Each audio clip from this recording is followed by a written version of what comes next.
যখন দুনিয়া বলে অসম্ভব, যখন সামনে শুধু সাগর, যখন কোনো নৌকা নেই, সেতু নেই, ফিরে যাওয়ার পথ নেই, তখন একজন মুমিন কি করে? আজ আমরা শুনব এমন এক ঘটনা যেখানে 4,000 সৈন্য ঘোড়াসহ সাগরের উপর দিয়ে হেঁটে গিয়েছিল।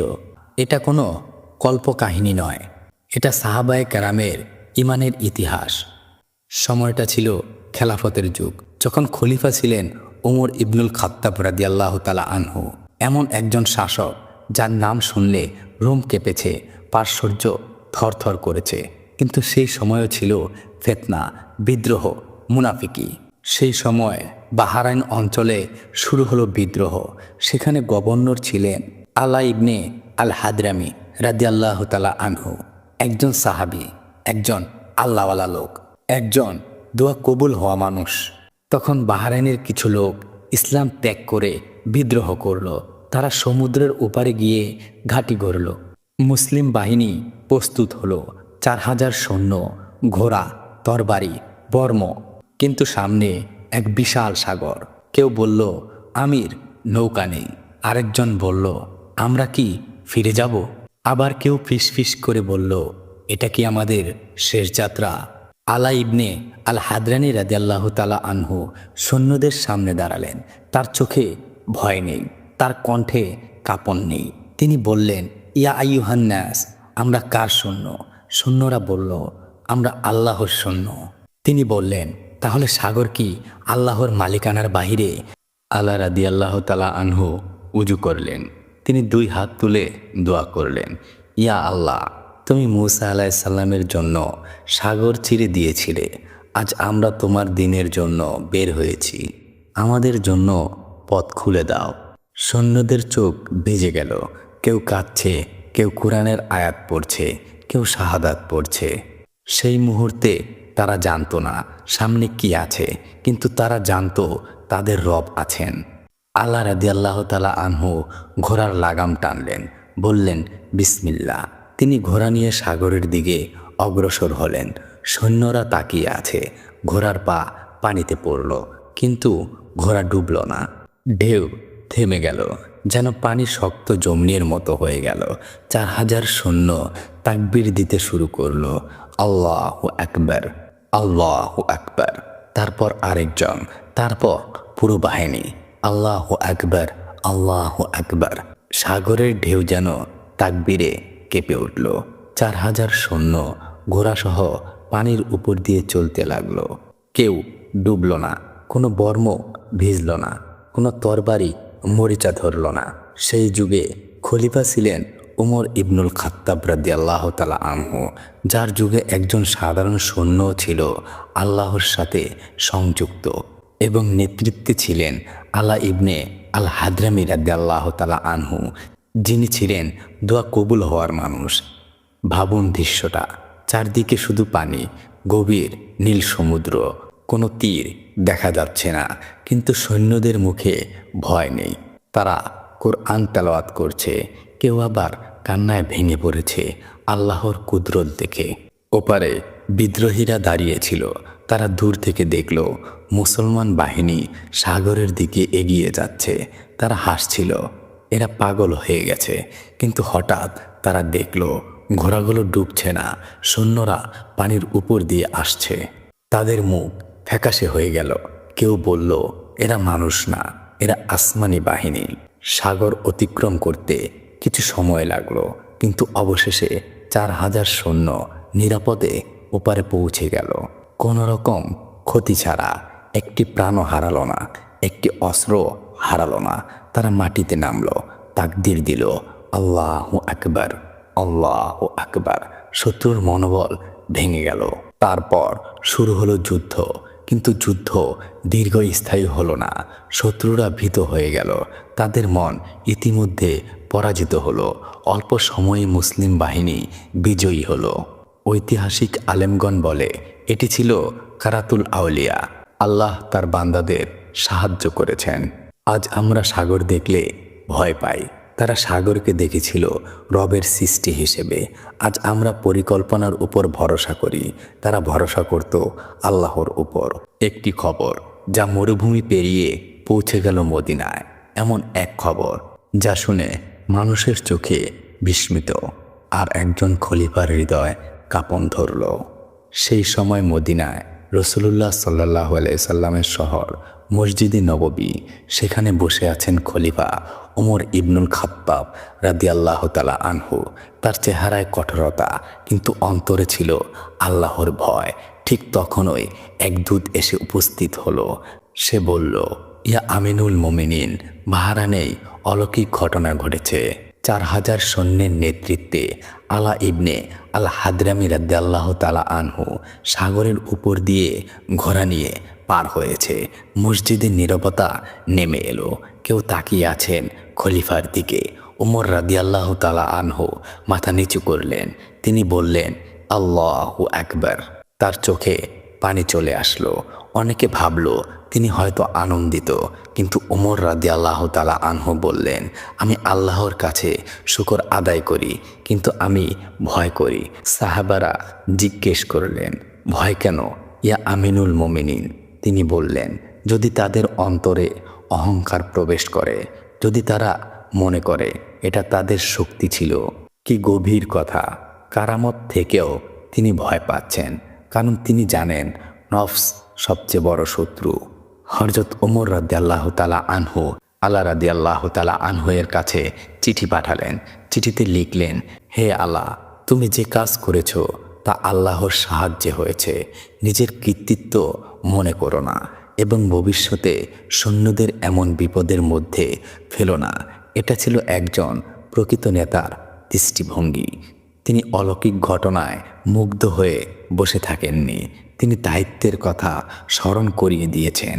এখানে আমাদের জেনে রাখা ভালো, নবীদের অলৌকিক ক্ষমতাকে বলা হয় মুজিজা, আর আউলিয়াদের অলৌকিক ঘটনাকে বলা হয় কারামাত। মুসা আলাইহিস সালামের সাগর দ্বিগণ্ডিত হয়েছিল, এটা ছিল মুজিজা, কিন্তু আলা রাদিয়াল্লাহু তাআলা আনহুর এর ঘটনা, এটা ছিল কারামাত। আল্লাহ দেখালেন তিনি চাইলেই প্রকৃতির নিয়মও বদলে দিতে পারেন। আজ আমরা দোয়া করি, কিন্তু অন্তরে সন্দেহ রাখি। তারা দোয়া করত আর সাগর তাদের সামনে নত হয়ে যেত। ইতিহাসবিদরা এটিকে সাহাবীদের যুগের অন্যতম বড় কারামত হিসেবে উল্লেখ করেছেন। আল্লাহ যখন কাউকে সম্মান দেন, তিনি পরীক্ষা নেন। এই ঘটনার কিছুদিন পর আলা রাদিয়াল্লাহু তাআলা আনহুর জীবনে আরেকটি কঠিন পরীক্ষা আসতে চলেছে। এবার আর সাগর নয়, এবার আসবে তৃষ্ণা, ক্ষুধা, মরুভূমি, একাকিত্ব। সাগর পার হওয়া সহজ ছিল, কিন্তু মরুভূমির পরীক্ষা ছিল আরো কঠিন। সাগর তাদের পথ ছেড়ে দিয়েছিল, কিন্তু মরুভূমি কি ছেড়ে দেবে? যেখানে দিগন্ত জোড়া বালি, যেখানে আকাশ আগুনের মতো জ্বলছে, যেখানে এক ফোঁটা পানির অর্থই জীবন। বিদ্রোহ দমন হয়েছে, মুসলিম বাহিনী বিজয়ী হয়েছে। নেতৃত্বে আছেন আলা ইবনে আল হাদরামি রাদিয়াল্লাহু তাআলা আনহু। 4000 সৈন্য এখন ফিরেছেন, তাদের মনে আনন্দ আছে, কিন্তু সামনে তাদের লম্বা পথ।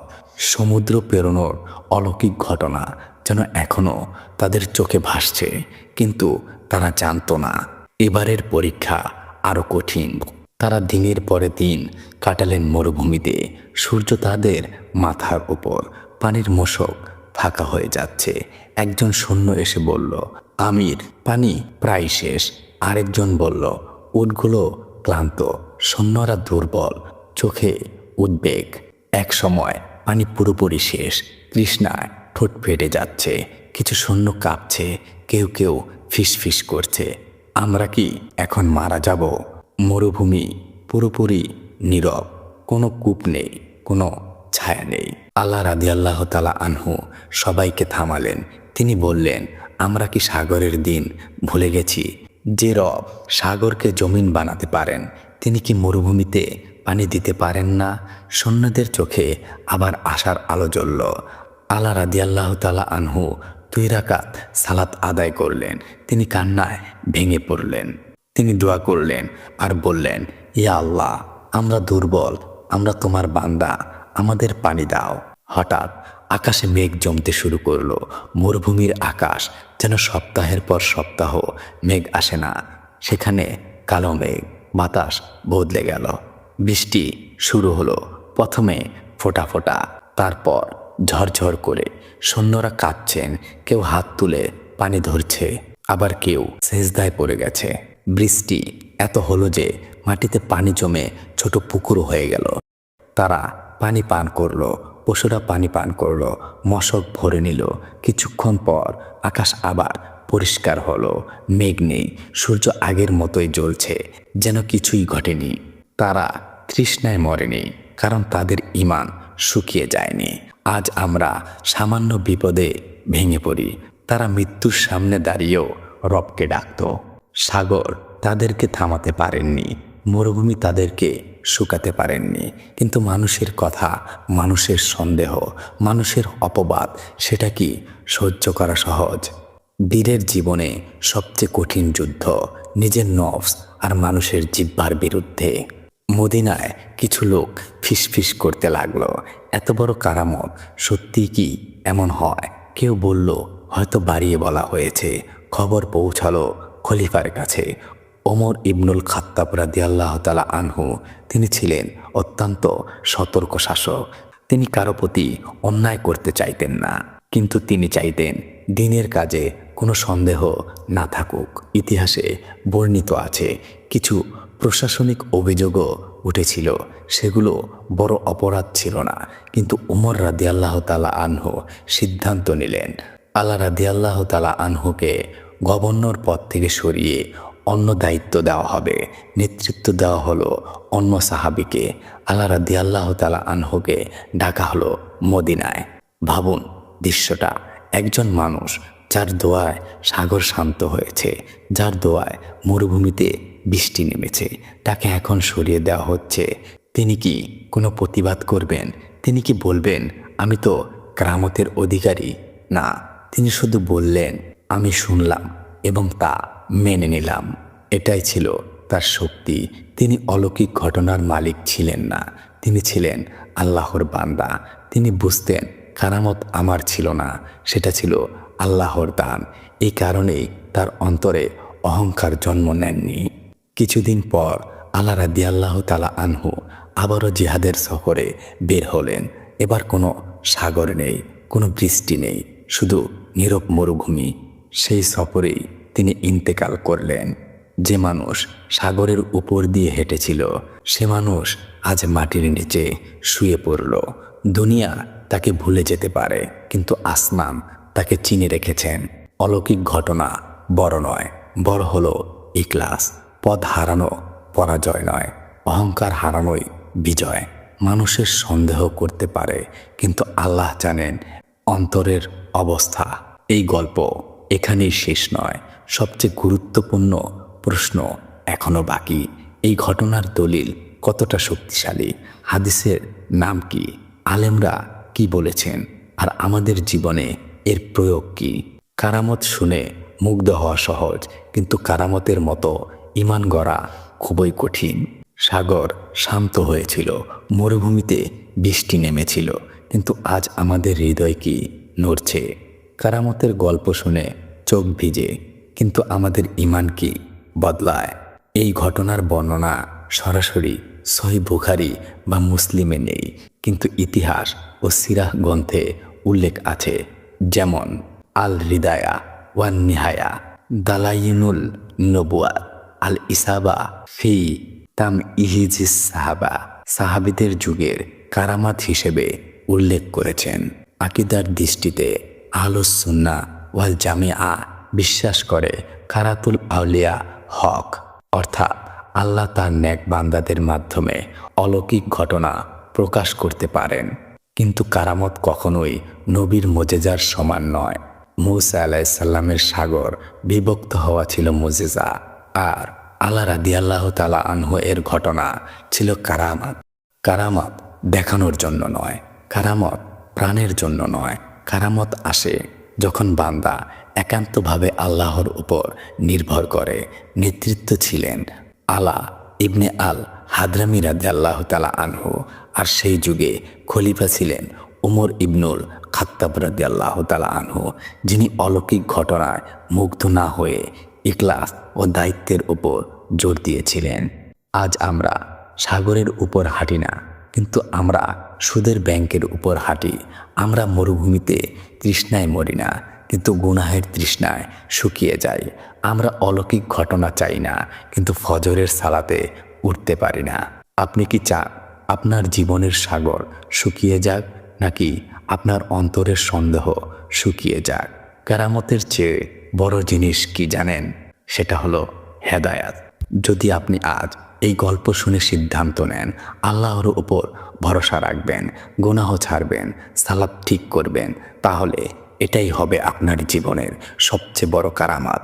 সাগর হয়তো আপনার সামনে নেই, কিন্তু আপনার পরীক্ষা আছে। আল্লাহ আমাদের ঈমানকে সেই 4000 সৈন্যের মতো মজবুত করে দিক। আমিন।